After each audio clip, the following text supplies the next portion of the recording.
English మాట్లాడడానికి భయపడుతున్నారా? అయితే మీకోసమే ఈ స్పోకెన్ ఇంగ్లీష్ క్లాసెస్. వెంటనే కాల్ చేసి జాయిన్ అవ్వండి. అమ్మ, లవ్ మ్యారేజెస్ అయితే ఇప్పట్లో బాగా జరిగిపోతూ ఉన్నాయి. ప్రతి ఇంట్లో అప్పుడు అంటే చాలా పట్టు అంటే కులాల మతాలు ఇప్పుడు కూడా ఉన్నాయి, కాదని చెప్పాలి, చాలా తక్కువ. బట్ లవ్ మ్యారేజెస్ అయితే ఎక్కువ జరుగుతూ ఉన్నాయి.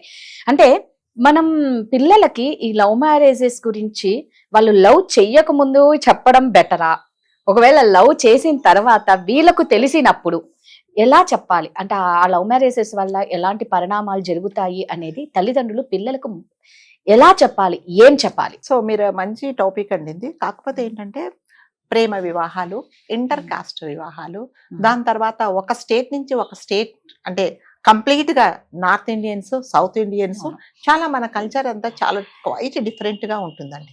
సో ఏది ఏమైనా కూడా ఇరువురు ఇష్టపడ్డారు కాబట్టి ఎటువంటి అంటే అడ్డంకులు వచ్చినా మేము పెళ్లి చేసుకుంటాము అనే నిర్ణయం తీసుకున్న తర్వాతనే ఈ కాలంలో తల్లిదండ్రులకు చెప్తున్నారు. సో అది ఏది ఏమైనా కూడా దాన్ని మనం ఏం ఆపలేము. కొన్ని సందర్భాల్లో బాబు చేసుకోవద్దన్నా కూడా చేసేసుకుంటున్నారు, అది వేరే విషయము.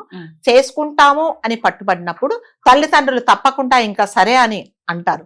అన్న తర్వాత కూడా అసలు నువ్వు పెళ్లి చేసుకుంటున్నావు, ఓకే, మాకు తలవంపులు వచ్చినా పర్వాలేదు, మేము బాధపడ్డా పర్లేదు, నువ్వు సుఖంగా ఉండడమే మాకు కావాల్సింది అని కొన్ని విషయాలలో వాళ్ళు రాజీ పడిపోయి పిల్లలు చెప్పిన మాట వింటున్నారు. విన్న తర్వాత ఏం చేస్తున్నారంటే, చేసుకుంటాను అని అన్నప్పుడు అమ్మాయి గాని అబ్బాయి గాని, మరి ముఖ్యంగా అమ్మాయిలకే వస్తాయండి ప్రాబ్లమ్స్ అన్ని, వచ్చేది అమ్మాయిలకే. సో అమ్మాయిలకి అంటే అబ్బాయిలకు కూడా చెప్పాలి, అమ్మాయిలకు తల్లి తండ్రి ఎవరైతే ఇప్పుడు ఆ అమ్మాయి వెళ్ళి చేసుకోబోతుందో అతని వివరాలు ఏంటి అంటే, ఒకవేళ అంటే మనము కులం గురించి మాట్లాడుకోకూడదు కానీ ఆ కాస్ట్ వైజ్ కూడా కొన్ని మార్పులు చేర్పులు ఉంటాయండి. సో ఒక అగ్రకులాల వాళ్లకు కొన్ని అలవాట్లు ఉంటాయి, కొంచెం దాని తర్వాత వేరే వాళ్లకు కొన్ని అలవాట్లు ఉంటాయి.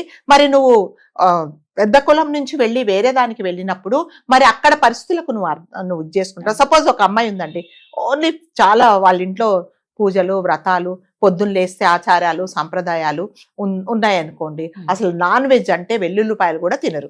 కానీ అతను ఏంటంటే ఇప్పుడు అమ్మాయి చేసుకోబోయే ఫ్యామిలీలో వారంలో 4 రోజులు నాన్ వెజ్ తింటారు, వెల్లుల్లిపాయలు లేనిది అసలు జరగదు, పూజలు పునస్కారాలు అసలు ఏమీ ఉండవు. సో ఎటువంటి డిసిప్లిన్ ఉండదు, ఎందుకంటే వాళ్ళ పెరిగే పద్ధతి అది, వాళ్ళ పద్ధతి అది.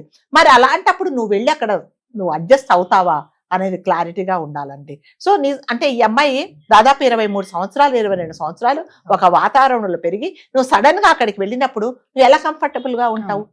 సో అంటే అక్కడ వెళ్ళొద్దని చెప్పట్లేదు, అక్కడ ఎటువంటి పరిస్థితులు వచ్చినా నువ్వు అడ్జస్ట్ అయిపోవడానికి నువ్వు రెడీగా ఉన్నావా అనేది తల్లి మరి ముఖ్యంగా చెప్పాలి. నువ్వు ఇక్కడ అంటే ఏం చేస్తావు, పొద్దున్న లేయంగానే పద్ధతి ప్రకారం లేచి స్నానం చేసి పూజ చేసుకొని, మీ ఇంట్లో పద్ధతులు అవి, పూజ చేసుకొని కాఫీనో టిఫినో తాగి ఒక పద్ధతి ప్రకారం ఇల్లంతా నీట్గా పెట్టుకొని ఉంటారు. కానీ అక్కడ లేదు ఆ పద్ధతి, ఎందుకంటే వాళ్ళ పద్ధతి లేదు అది. మరి అక్కడికి వెళ్ళిన తర్వాత నాకు వెళ్ళంగానే నాకు ఇల్లంతా శుభ్రంగా ఉండాలి, ఎక్కడ వస్తువులు అక్కడ నీట్గా ఉండాలంటే వాళ్ళు జరగదు అక్కడ. మరి అక్కడ పోట్లాటలే జరుగుతాయి. మరి ఆ వాతావరణంలో నువ్వు అడ్జస్ట్ అవుతావా అనేది కూడా కంపల్సరీగా ఈ అమ్మాయికి క్లారిటీ ఉండాలండి. మరి ముఖ్యంగా ఏంటంటే పద్ధతులు, ఈ పద్ధతులు ఎలా ఉంటాయంటే ఒక్కొక్కరికి ఒక్క పద్ధతులు ఉంటాయండి.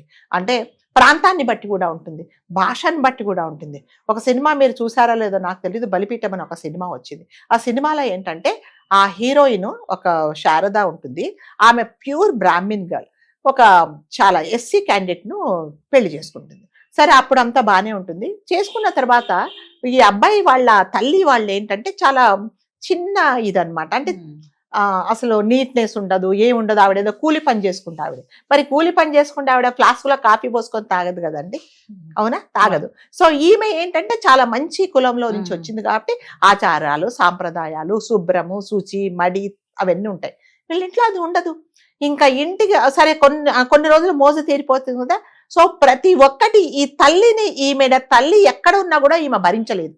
అంటే శుభ్రంగా ఉండదు, కాఫీ అరంగానే చేతులు కడుక్కోకుండా తెచ్చిచ్చేది. అంటే కోడలు మంచి కులం నుంచి వచ్చిందనే మర్యాద ఉంటుంది, కానీ ఈవిడ పద్ధతి అంతే. అంటే పొద్దునే లేవాలి, స్నానం చేయాలని ఉండదు. ఈవిడ స్నానం చేయండి, నాకు ఇవ్వద్దు కాఫీ అంటుంది. అక్కడి నుంచి గొడవలు మొదలవుతాయి అనమాట. సో లాస్ట్కి ఎలా ఉంది, ఈవిడకి ఒక చెల్లి ఉంటే ఆవిడ కూడా ఒక క్రిస్టియన్ని పెళ్లి చేసుకుంటుంది. వాళ్ళు చాలా హ్యాపీగా ఉంటారు. ఒకసారి ఈవిడ వాళ్ళ అక్క వెళ్తుంది వాళ్ళ ఇంటికి. వెళ్ళంగానే ఇల్లంతా నాన్ వెజ్ వాసన వస్తుంటుంది. అదేంటి నువ్వు మన కులం ఏంటి మనమేంటి నువ్వేం నాన్ వెజ్ పెడుతున్నావు అంటే, అక్క ఇవన్నీ నేను పెళ్లి కాకముందే వీటన్నిటికీ నేను రెడీ అయిపోయా నేను వచ్చా కాబట్టి నాకు ఎటువంటి ప్రాబ్లం లేదు. నువ్వేం చేసావంటే అంటే అతడి మోజులో సరే నాకు ఎటువంటి పరిస్థితులైనా పర్వాలేదు అనేది అనుకున్నావే కానీ నేను ఇవన్నీ ఫేస్ చేయగలనా అని నేను ఆలోచించకుండా నువ్వు వెళ్ళావు. అందుకని నీకు ఇవాళ ఈ పరిస్థితి వచ్చింది. నేను హ్యాపీగా ఉన్నాను, నేను తినను, అతనికి కావాల్సింది నేను నేర్చుకొని వండి పెడుతున్నాను అని చెప్తుంది. సో హ్యాపీ అంటే అదేంటంటే అండి అడ్జస్ట్మెంట్ అన్నమాట. ఏది జరిగినా కూడా అడ్జస్ట్ అయిపోవాలి.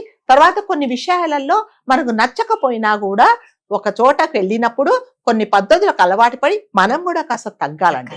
అప్పుడే ఇలాంటి అంటే పెళ్లిళ్ళు బాగుంటాయి. కానీ లేకపోతే మాత్రం ఇంకా అన్ని ప్రాబ్లమ్సే వస్తాయి అనమాట.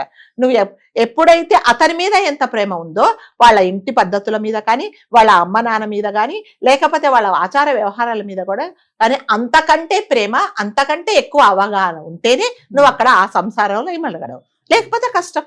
అప్పుడు తల్లిదండ్రులు ఏమంటారు, నీకు ఆల్రెడీ చెప్పాం నేను, నువ్వు అక్కడ ఉండలేవన్నావు, నువ్వు పెళ్లి చేసుకున్నావు అని మళ్ళీ వీళ్ళు రానివ్వరు కదండి. కాబట్టి ఎవరైనా ప్రేమ పెళ్లి చేసుకుంటే వాళ్ళు చేసుకోవద్దని ఎవరు చెప్పట్లేదండి.